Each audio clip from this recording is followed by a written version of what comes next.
my god. Oh my god.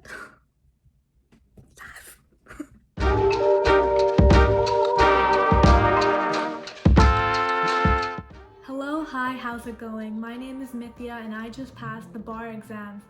Yeah, I know there's more than just that to me, but this feels like a huge achievement and I really want to share that with you all. So how did I do it? Keep watching for my top 5 tips. Before we get into it, I want to offer you some context.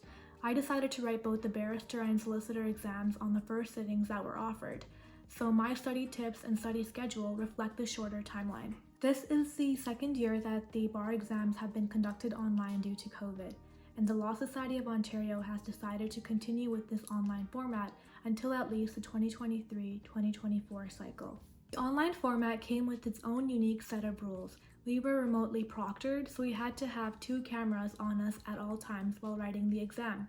So I used my webcam on my laptop and my phone camera. I also got a phone stand to prop up my phone, but a pile of books will also get the job done. But make sure to have your phone plugged in and charging to avoid any disconnections or disruptions during the exam. Another rule is that we cannot have things hanging on the walls. So the day before my exam, I took paintings down and basically made my room void of life. Furniture that cannot be moved, such as bookshelves, I covered up with garbage bags. Don't panic if the rules seem overwhelming and impossible to follow. The rules had me feeling like I had to write in an empty closet, but I tried my best to follow the rules and my proctors didn't make a fuss. That being said, for the most up-to-date and accurate rules and protocols, refer to the LSO website. If you find this video helpful, let me know by hitting that like button. Now let's get into the tips. The first thing you should do is plan out a realistic study schedule. Set daily or weekly goals for yourself. For example, I set a daily goal of reading 50 pages per day. Be kind to yourself as you get through the reading. There may be some days where you don't meet your goal, and that's okay. It just means that you'll have to revise your study plan and get through a few more pages the next day. Your study plan should be catered towards your schedule and study habits. Maybe you're a fast reader and can set a 70-page daily goal. Find what works for you, but also schedule accordingly. Give yourself enough time to read through all of the material at least once. That way, you're familiar with the content and have a general idea of how the topics are broken down and where they are located in the materials. I used a daily planner and a spreadsheet to track my progress. Here's my study schedule. Feel free to pause the video and take a screenshot to see the order of how I reviewed the material. The 2 weeks between the barrister and solicitor exams are not enough time to read all of the material. I recommend that you start with one of the solicitor topics, business or real estate, that you are most comfortable with. Once you're done that, study barrister material all the way up until the barrister exam. After the barrister exam, study the remaining topics in the solicitor exam during the time you have before the solicitor exam. Preparing for the bar exams is not a race or a competition, so don't feel discouraged by your peers sharing how many pages they are reading a day. Creating a study schedule for yourself allows you to set an achievable and realistic timeline for yourself. Reaching your personal, daily, or weekly goals also builds your confidence in the process. Organize your materials so it's easy to navigate during the exam. You receive the materials as 3 hole-punched loose-leaf pages from the LSO. How you organize the materials is a matter of personal preference. However, it's common to bind each section of the study material separately. For example, 1 book for professional responsibility, 1 for family law, etc. There are a number of different aids you can use during the exam to locate information. There's indices, annotated table of contents, summaries, tabs, charts, and diagrams. You can use one or a combination. I use indices, tabs, charts, and diagrams, so keep watching to learn how to use them effectively. An index is created for each area of the barrister and solicitor study materials. For example, 1 index for family law, 1 for criminal law, etc. The index will contain an in-depth list of alphabetized words or phrases that appear in your LSO study materials. Each item in the index will have a corresponding page number where it can be found in the study materials. An index can be helpful when you need to look up something quickly. So where can you get an index? You can buy indices from a bar indexing company. There are many out there, so I suggest you do some research before you decide. Keep in mind that the LSO study materials change from year to year, so indices from last year are no longer current. And how do you organize the index? Bind your indices separately from your materials. Do not bind your indices together with or at the back of the study materials. This can cause a lot of page flipping and stress. Tabs can help you locate a topic quickly. They can be used to alphabetize the indices, to divide chapters in the study materials, and to pinpoint important topics.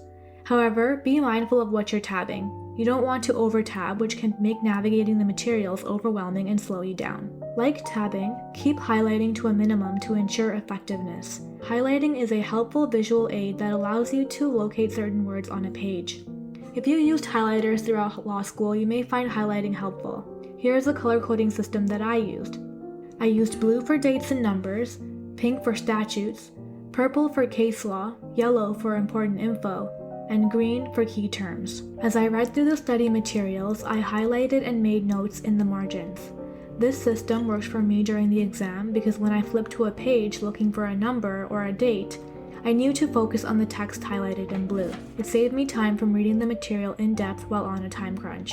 Charts and diagrams can also be helpful when pressed for time during the exam. Charts can be used to break down and display a dense topic. For example, I used charts to cover things like timelines, appeal routes, and differences between power of attorney for property versus for personal care. You can make your own charts or use ones from bar prep courses or friends who wrote the exams in past years, but make sure the material in the chart or diagram is up to date. I kept the charts and diagrams in a separate binder, and I tabbed each section by area of law.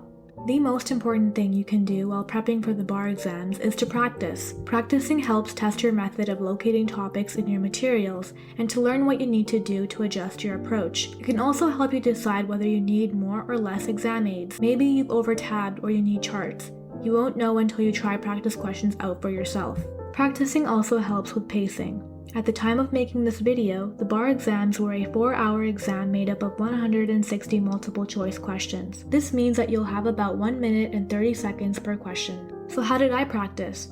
I spent 1 week doing untimed practice questions for each exam. I dedicated 1 day for each area of law and practiced questions on that topic. For example, on Monday I reviewed family law, on Tuesday criminal law, and so on. I took the time to find the answer for each question in the materials, even if I knew the answer without the exam aids. This process helped me familiarize myself with my indices, tabs, and charts. I was also able to add more key terms to my indices that helped me locate a topic quicker. After doing untimed practice questions, I then did 2 to 3 full practice tests timed. I also tried to mimic the exam day test conditions as much as possible. I would take a 30-minute break after the 2-hour mark and then finish the remaining 2 hours. After I completed a full practice test, I reviewed my incorrect answers and redid them to find the relevant information in the LSO materials. While studying, don't forget about professional responsibility. Professional responsibility covers things like how to manage your legal practice, how to deal with trust money, and how to interact with clients, which is essentially the do's and don'ts of being a lawyer. Some of it may seem like common sense, but it isn't that simple.